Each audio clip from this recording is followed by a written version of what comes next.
Hello everyone, তোমরা সবাই কেমন আছো? আশা করি সবাই ভালো আছো, আর আমিও ভালো আছি।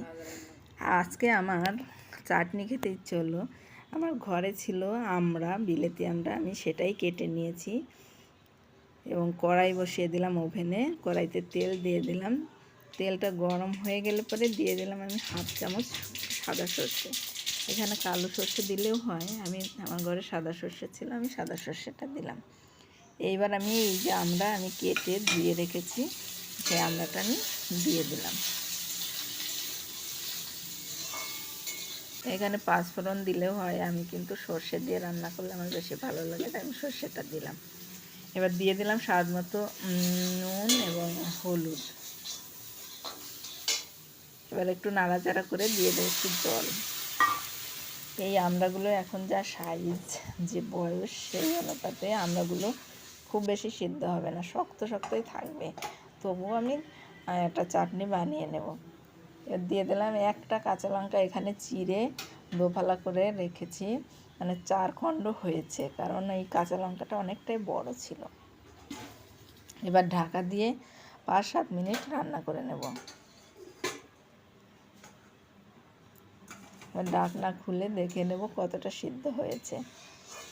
এখানে আমড়াগুলো কিন্তু আমি খোসা ছাড়াইনি, কারণ বিলেতি আমড়া খুব একটা টক হয় না, কিন্তু খোসার কাজটা একটু টকটক থাকে, তার জন্য আমি খোসাটা ছাড়াইনি।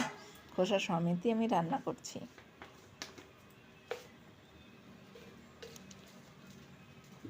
খেতে কিন্তু অপূর্ব লাগে, ভালো লাগে আমার।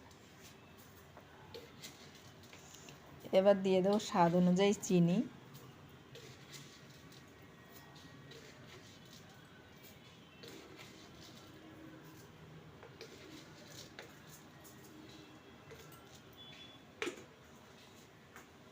তোমরা তোমাদের স্বাদ অনুযায়ী চিনি দিয়ে নেবে। আমি এখানে 7 চামচ চিনি দিয়েছি। এখানে আমার 2টো বিলেতি আমরা রান্না করছি আমি।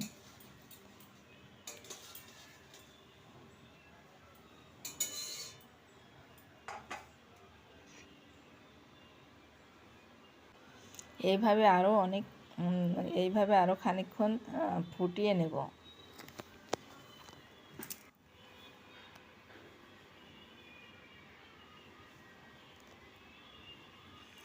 তোমরা বিলেতি আমড়ার চাটনি কীভাবে রান্না করো প্লিজ কমেন্ট করে জানিও, আর কি কোথা থেকে দেখছো কমেন্ট করে জানিও, তবেই তো আমি ধন্যবাদটা জানাতে পারবো, তাই না?